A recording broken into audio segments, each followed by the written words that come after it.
2020 में जब कोरोना ने पूरे भारत में पैर पसारना शुरू किया था, तो अभी उत्तर प्रदेश की राजधानी लखनऊ के वीवीआईपी इलाके में एक ऐसी घटना घटती है जो उत्तर प्रदेश से लेकर पूरे दिल्ली तक तहलका मचा देती है। मामला था डबल मर्डर का, और मर्डर मुख्यमंत्री योगी आदित्यनाथ के महज चंद कदम के दूरी पर स्थित रेलवे के एक अधिकारी के घर में हुआ था। मामला इतना वीआईपी था कि महज 4 से 5 घंटे के अंदर में ही पुलिस इस केस को सॉल्व कर लेती है, मगर उसके बाद भी ये केस मिस्टीरियस ही रही और आगे ये केस बाप बेटी के रिश्ते को शर्मसार करने तक पहुंच गया। तो आखिर खून किसका हुआ था और आखिर खून करने वाला कौन था, चलिए जानते हैं इस वीडियो में। ये कहानी उत्तर प्रदेश की राजधानी लखनऊ के पौष इलाके गौतमपल्ली पुलिस स्टेशन के विवेकानंद मार्ग स्थित बंगला नंबर 9 की है। अगस्त 2020 में ये बंगला रेलवे के एक बड़े अधिकारी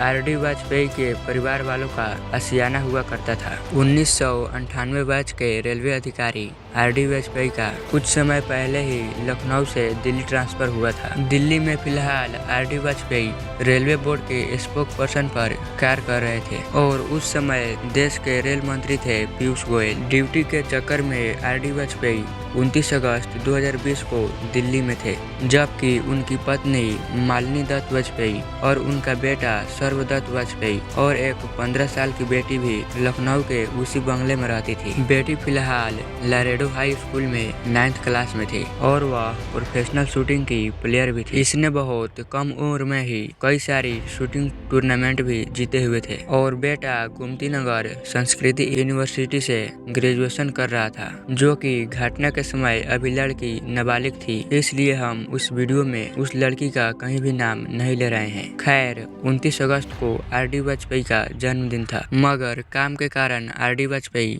अपने परिवार के साथ नहीं थे। इसलिए वाजपेयी की पत्नी और बेटा ये फैसला करते हैं कि हम उनका बर्थडे घर पर ही मनाएंगे और शाम के समय उन्हें वीडियो कॉल के द्वारा कनेक्ट कर लेंगे। सब कुछ प्लान करने के बाद मालिनी और सर्वदत्त अपने कमरे में चले जाते हैं, जबकि उनकी बेटी भी अपने कमरे में चली जाती है। अभी दोपहर के लगभग 3 बज रहे थे। आरडी वाजपेयी के सास ससुर यानी मालिनी के माता पिता मालिनी के सरकारी बंगले से लगभग 5 किलोमीटर के दूरी पर ही गोमती नगर में रहते थे। लगभग 3 बजे आरडी वाजपेयी की बेटी घबराते हुए अपने नानी के पास कॉल करती है और बोलती है कि मैं माँ और भाई को जगाने की काफी कोशिश कर रही हूँ, मगर वो लोग उठ नहीं रहे हैं और मुझे उनकी हालत कुछ ठीक नहीं लग रही है, इसलिए जितनी जल्दी हो आप एम्बुलेंस लेकर आ जाओ। और फिर इतना कहने पर ही वह लड़की फोन पर ही जोर जोर से रोने लगती है। इतना सुनते ही मालिनी वाजपेयी की मां घबरा जाती है और फिर एक खबर अपने पति को देती है और फिर कुछ मिनट के अंदर ही वह अपने पति के साथ मालिनी के घर चली जाती है। नाना नानी और परिवार के दूसरे सदस्यों को देखकर लड़की और ज्यादा घबरा जाती है और उन सभी लोगों को एक कमरे की तरफ जाने की इशारा करती है। जब सभी लोग उस कमरे में जाते हैं, तब वहां का नजारा देखकर सभी के पैरों तले से जमीन खिसक जाती है। वहां वो लोग देखते हैं कि कमरे के अंदर उनकी बेटी मालिनी वाजपेयी और उनका नाती सर्वदत्त खून से लथपथ पड़े हुए थे और वहां पर मौजूद लोग उन दोनों को जगाने की कोशिश करते हैं, मगर उन दोनों की तरफ से कोई भी रिस्पॉन्स नहीं आती है। इस स्थिति को देखते हुए तुरंत ही वहां पर मौजूद लोग इमरजेंसी नंबर पर कॉल कर देते हैं और फिर चंद मिनट के अंदर ही वहां पर एम्बुलेंस भी पहुंच जाती है। इसके बाद वहां पर मौजूद स्थानीय पुलिस वाले भी इस मामले की जानकारी पाते ही यहां पर पहुंच जाते हैं। कमरे के अंदर ही उन दोनों का मेडिकल टीम द्वारा परीक्षण किया जाता है और फिर उन दोनों को मृत घोषित कर दी जाती है। दोनों के सर पर गोली लगी हुई थी। इतने वीआईपी इलाके में एक बड़े अधिकारी के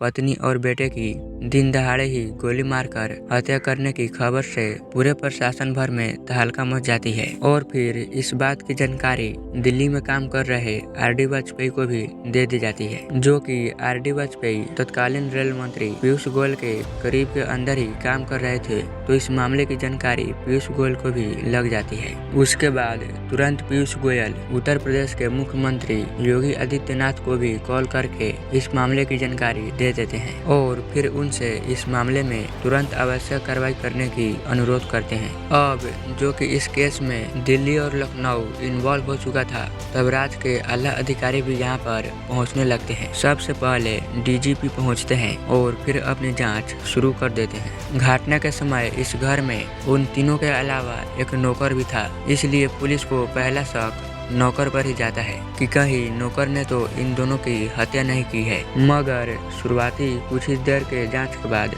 नौकर शक के दायरे से बाहर हो जाता है, जिसके बाद पुलिस दूसरे एंगल से जांच करनी शुरू कर देती है और वह सोचती है कि कहीं किसी ने बाहर से आकर तो इन दोनों की हत्या नहीं कर दी। और फिर इस संभावना को भी पुलिस वाले तुरंत ही खारिज कर देते हैं, क्योंकि बाहर से किसी भी व्यक्ति की आने की संकेत नहीं मिली थी। इसके बाद अब इस केस में पुलिस वालों को कोई सहायता कर सकता था तो वो थी इस घर में मौजूद लड़की, जिसके बाद पुलिस वाले जब उस लड़की से पूछताछ करनी शुरू करती है तब वह लड़की कुछ भी बताने से इनकार करने लगती है और कहती है कि जब पापा आएंगे तभी मैं उनको बताऊंगी। जिस समय ये घटना घटी हुई थी उस समय देश भर में कोरोना का प्रकोप काफी ज्यादा बढ़ चुका था और हवाई जहाज का परिचालन भी बंद हो चुका था। इसलिए मामले की जानकारी मिलने के बाद आरडी वाजपेयी कार से ही दिल्ली से लखनऊ आ रहे थे। बेटी की जिद यह थी कि पिता के आने पर ही वह सब कुछ बताएगी, मगर फिर भी पुलिस वाले इस केस की जांच संयम से आगे बढ़ाते हैं और इस केस के बारे में लड़की से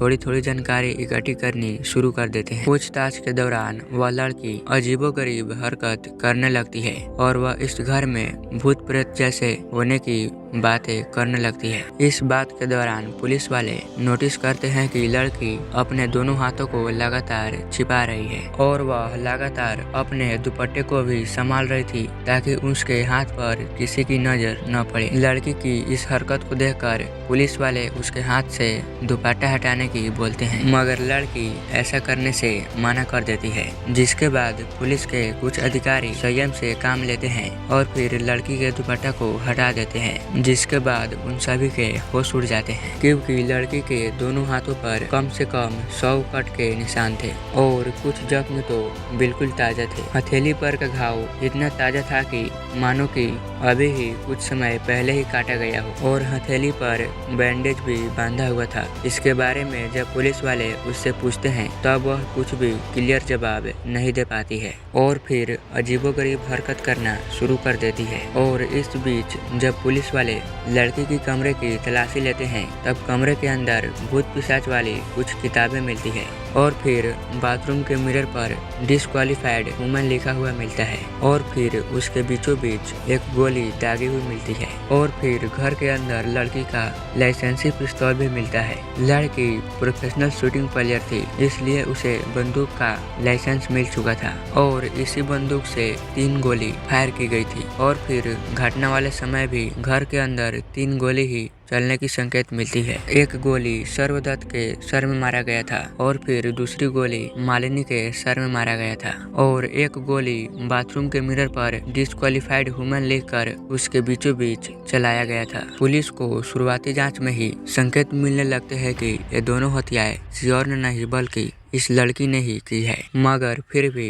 पुलिस आरडी वाजपेयी को लखनऊ पहुंचने की इंतजार करने लगते हैं और फिर आरडी वाजपेयी जब लखनऊ पहुंचते हैं तब उनकी बेटी उनसे लिपट कर रोने लगती है और फिर वह कहना शुरू करती है कि ये सब घटना जिसने भी किया है वह भूत ने किया है और इसमें उसकी कोई गलती नहीं है। और फिर लड़की तरह तरह की बातें कर पुलिस को मिसलीड करने लगती है, मगर जब पुलिस वाले थोड़ी सी सख्ती दिखाते हैं तब तुरंत ही लड़की अपने माँ और भाई की हत्या कबूल कर लेती है और साथ में वह ये भी कहने लगती है कि इस घर में एक भूत है जो उन दोनों को मारने के लिए मुझे कहा था। पूछताछ के दौरान लड़की बताती है कि मैं उस भूत के बारे में अपने माँ और भाई से कई सालों से बताया करती थी, मगर उन लोगों को भूत का होना यकीन ही नहीं होता था। पूछताछ में खुलासा होता है कि जब मालिनी वाजपेयी और उसका बेटा सर्वदत्त अपने अपने कमरे में आराम करने के लिए चले जाते हैं तब उसकी बेटी अपनी लाइसेंसी पिस्तौल लेती है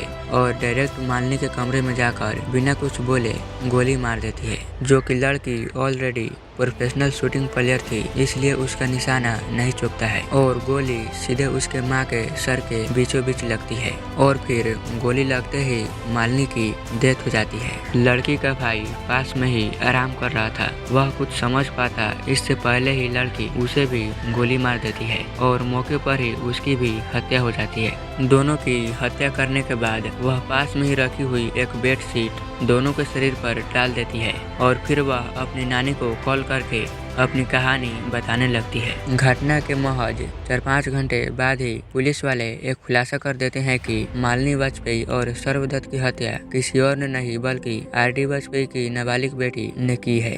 और साथ में पुलिस वाले ये भी बताते हैं कि लड़की की स्थिति से ये मालूम पड़ती है कि लड़की किसी कारणवश गहरे डिप्रेशन में है और उसकी दिमागी हालत ठीक नहीं है और फिर उसने डिप्रेशन के हालत में ही अपनी माँ और भाई की हत्या कर दी है। पुलिस वाले ये भी बताते हैं कि लड़की की दिमागी हालत इतनी ज्यादा खराब है कि वह पिछले कई दिनों से खुद को ही घायल कर रही है। पुलिस वाले लड़की के पास से एक ब्लेड और रेजर भी बरामद करती है जिससे वह अपनी हाथ काटा करती थी। इस मामले में ट्विस्ट तब चला आता है जब आर.डी. वाजपेयी अपनी बयान दर्ज करवाते हैं और फिर वह अपनी बयान में अपनी पत्नी और बेटे की कातिल अपनी बेटी को मानने से इनकार करने लगते हैं। उनका कहना था कि उनकी बेटी ने हत्या नहीं की है बल्कि घर में कोई बाहरी व्यक्ति आकर मारा है, इसीलिए वह हत्या का आरोप अज्ञात व्यक्ति पर लगाते हुए एफआईआर दर्ज करवाते हैं। जिसके बाद पुलिस वाले उस घर में स्थित दोनों लाश को अपने कब्जे में लेकर पोस्टमार्टम के लिए भेज देते हैं और फिर पोस्टमार्टम के बाद दोनों का अंतिम संस्कार भी कर दिया जाता है। और फिर लड़की की हालत इतनी ज्यादा खराब हो जाती है कि वह अपनी माँ और भाई के अंतिम संस्कार में भी नहीं पहुंच पाती है और इसी बीच वह अपने नानी के पास चली जाती है। शव के अंतिम संस्कार होने के बाद पुलिस वाले अपने कार्यक्रम को आगे बढ़ाते हैं और लड़की के दिए गए बयान पर लड़की को अपने हिरासत में ले लेते हैं और फिर लड़की को 14 दिनों के लिए पुलिस कस्टडी में भेज दी जाती है। पुलिस कस्टडी में लड़की का सबसे पहले मेडिकल चेकअप करवाया जाता है जहां पर उसे डिप्रेस्ड करार दे दिया जाता है और फिर लड़की को जुवेनाइल कोर्ट में पेश किया जाता है जहां पर आर.डी. वाजपेयी कोर्ट से अपील करते हैं कि मेरी लड़की की तबीयत ठीक नहीं है, इसलिए उसे जेल के बजाय मेरे घर में ही कस्टडी में रखा जाए। जिसके बाद कोर्ट आर.डी. वाजपेयी के इस अपील को मान लेती है और फिर लड़की को उसके घर में ही रहने की इजाजत दे देती है और साथ ही सिविल ड्रेस में भी पुलिस वालों को उसके घर के अंदर तैनात कर दिए जाते हैं। जिसके बाद आगे इस मामले में पुलिस बहुत कुछ ज्यादा नहीं कर पाती है क्योंकि लड़की मानसिक तौर पर बीमार पाई जाती है और फिर उसका इलाज साइकियाट्रिस्ट द्वारा शुरू किया जाता है।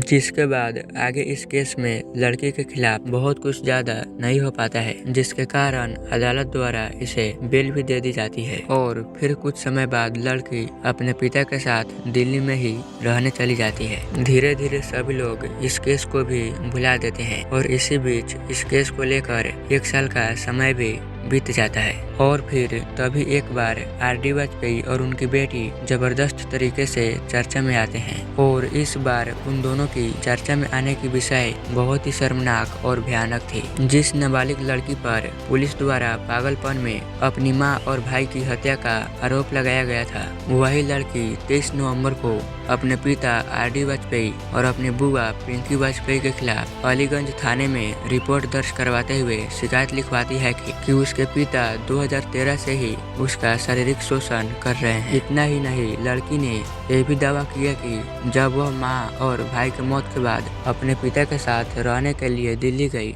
तब उनकी बुआ जबरदस्ती उनके पिता के कमरे में भेज देती थी। लड़की अपने पिता और बुआ के खिलाफ इतनी शर्मनाक रिपोर्ट लिखवाती है जिसके कारण पॉक्सो एक्ट के तहत मामला दर्ज तो किया ही जाता है और इसके अलावा उन पर छेड़खानी और बलात्कार जैसे संगीन अपराध पर केस भी दर्ज किया जाता है। जो कि बेटी ने अपने बुआ और पिता पर मामला दर्ज करवाया था तो ये दोनों कोर्ट में जाकर अरेस्ट स्टे ले लेते हैं, यानी पुलिस उन्हें अब चाहकर भी गिरफ्तार नहीं कर सकती है। अभी इस केस की मौजूदा स्थिति की बात करें तो अदालत में ये साबित हो चुका है कि लड़की ने डिप्रेशन में ही अपनी मां और भाई की हत्या की है और फिर इसी कारण इसके खिलाफ और कोई भी कठोर कार्रवाई नहीं की गई और मामला आज भी अदालत के फाइलों में पड़ी हुई है। वही लड़की ने अपने पिता और बुआ पर जो इल्जाम लगाए हुए थे उस पर पुलिस वाले 2022 में चार्जशीट फाइल कर देते हैं और ये मामला भी अदालत में चल रहा है। वैसे इन दोनों को आपके अनुसार क्या सजा मिलनी चाहिए हमें कमेंट करके जरूर बताइएगा और ऐसे ही क्राइम से जुड़ी अपडेट के लिए हमारे इस चैनल को सब्सक्राइब जरूर कर लीजिएगा।